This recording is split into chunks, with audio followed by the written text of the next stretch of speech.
Glenn seemed so happy at the time, so at peace. I suppose we all have our demons, and I think he had a few every now and again.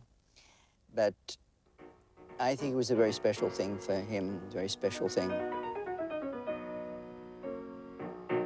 For a while there was a bit of an issue. There was this dynamic of resenting Glenn. I realized he was the stand-in for my father and not really appreciating that. Because I remember resisting calling him Uncle Glenn. He's not my uncle, mother, you know. But he was actually extremely cautious and careful not to presume to be that father. And he was extremely respectful and sweet about my father. And Glenn became someone I ended up loving, adoring. He was very kind and sweet to me and very avuncular, to use in the sense that he was my Uncle Glenn in a very real way.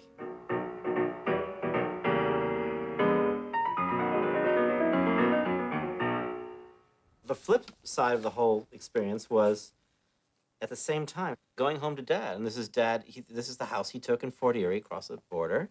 So this would be a kind of weekend thing. And this is typical of, like, we all got along beautifully, and we were so glad to be with my father. And I had very good memories of that, too.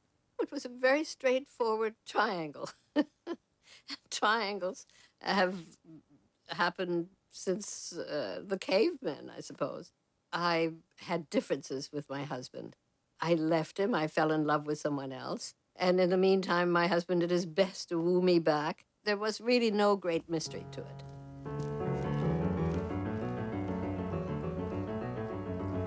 Glenn, I know half a dozen impresarios dying to present you in concerts. They offer to pay you any fee that you name.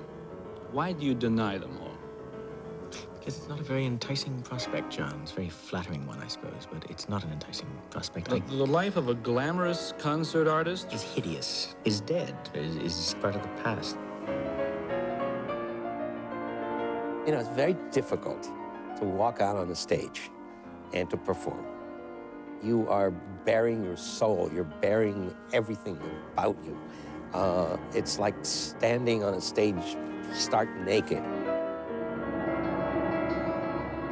I detest audiences, not in their individual components, but en masse, I detest audiences.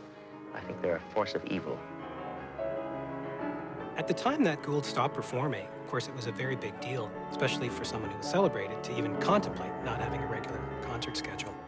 But what became the unexpected fruit of that was this defense of recorded music as the reality of music. I have a feeling that the end result of all our labors in the recording studio, it's not going to be some kind of autocratic finished product such as we turn out now, but is going to be a rather more democratic assemblage. Now, I think we're going to make kits, and I think we're going to send out these kits, and we're going to say do it yourself, and be in fact your own editor, be in a sense your own performer. Of course, this just sounded lunatic in the 60s, but in essence, that's not only what we can do now on our desktops, but we do. That's pretty good. You know, you hear these stories about someone re-editing, you know, a Star Wars movie to take out a character they don't like. That is a Gouldian kit. Jim, I'm back at the third one. Opening up the backs now. Okay, as soon as you're ready, if Glenn would give us a test of that. Okay. He hated going to New York and doing the recordings.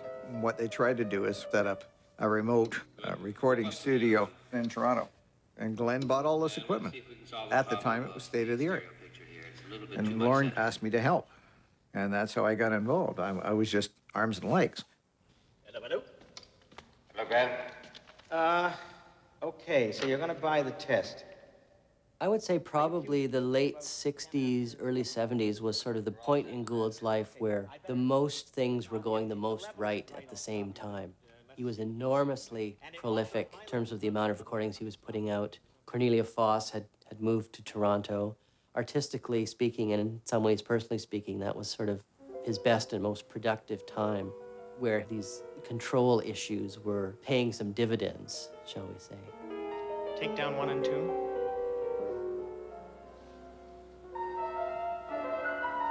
Now the opposite.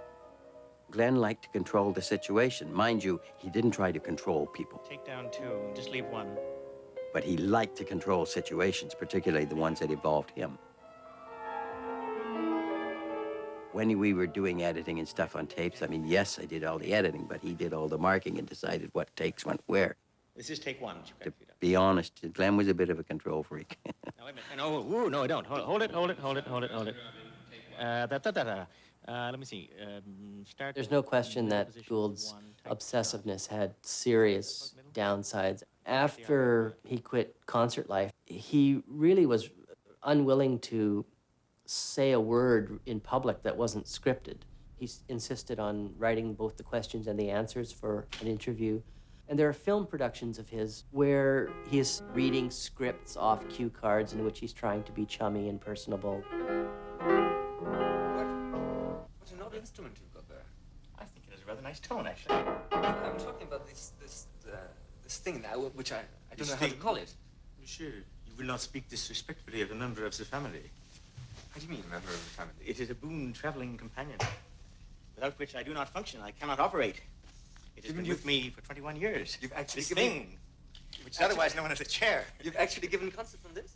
Back in the 50s, when he was giving these wonderful, spontaneous interviews, he could be wonderfully charming and personable.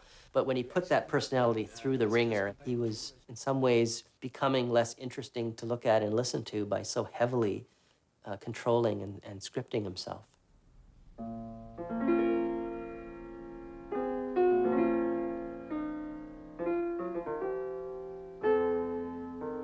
In the beginning, everything went beautifully.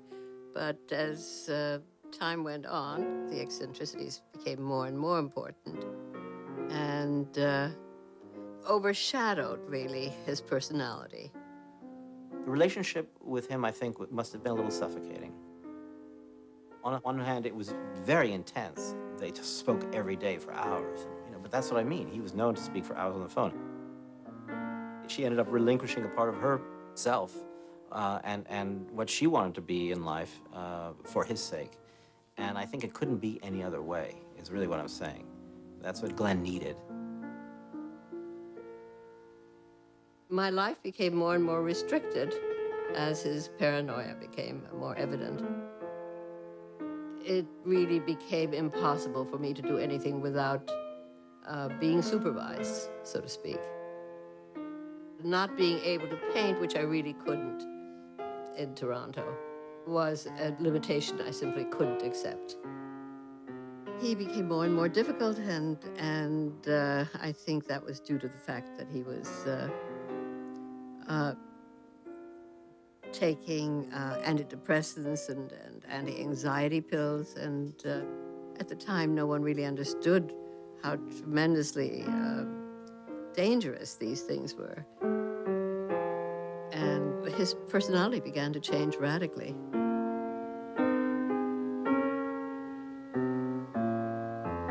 There was less and less of Glenn, and somebody else began to emerge. I think life was not easy for him. He had visions of things he wanted to do, perhaps of relationships he would like to have. But getting there was something else,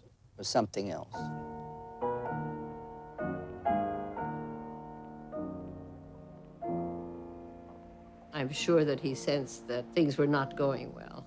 And I think he became increasingly paranoid, which only made matters worse, of course. On one hand, my husband, who was just as charming as Glenn, was trying to woo me back, and at the same time, Glenn, as I said, was becoming less and less of the Glenn that I had fallen in love with. Also, I had my children to consider. And it was a very difficult decision, but I finally decided that I really had to leave, and did so with great regret.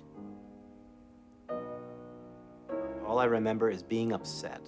Already then, feeling I was now forsaking Glenn, instead of the other way around. When we arrived, I felt we were forsaking my dad, and now we're going back to my dad. I was thrilled about that, but still had real qualms. And so I just remember being kind of in shock, but also sort of saying, you know what, this is for the best.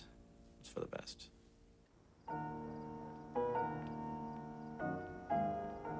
I remember one sort of farewell meeting. He came to New York to see us in this hotel room, which I think was the Essex House. Already some of the intimacy had been broken, so everybody was a bit shy. And it was awkward. You know, I remember that nobody could really say what they felt.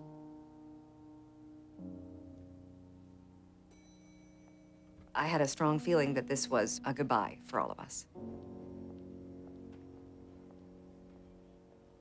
In all of Gould's private papers that have survived, I've only found one document that actually explicitly contained any material dealing with Cornelia Foss. And one of those is a page-long record, which makes rather pitiable reading, of his efforts to call her, and either getting the maid or getting the daughter or getting the husband and being told she'll call you right back, and then she doesn't. And then some pages later, he's talking about, why should I maintain this relationship? What are the reasons for maintaining it? What are the reasons for ending it? What are the reasons for doing nothing and keeping the status quo? It's unusually open and confessional. You don't often find Gould on paper in that mood. But beyond these two very late documents, their relationship is completely undocumented in his papers.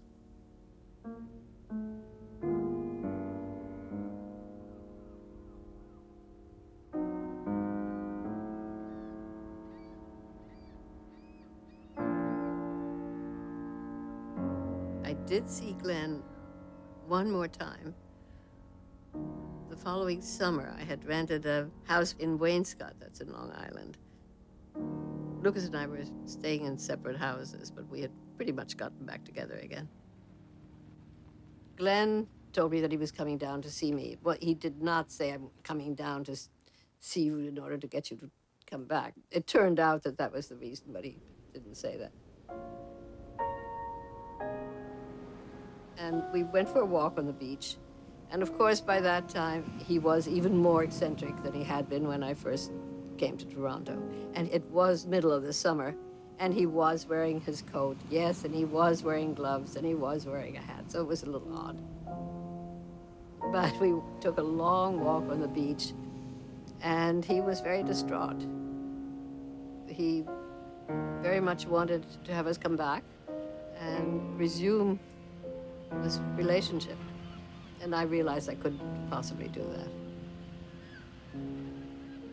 It was a very sad moment in my life.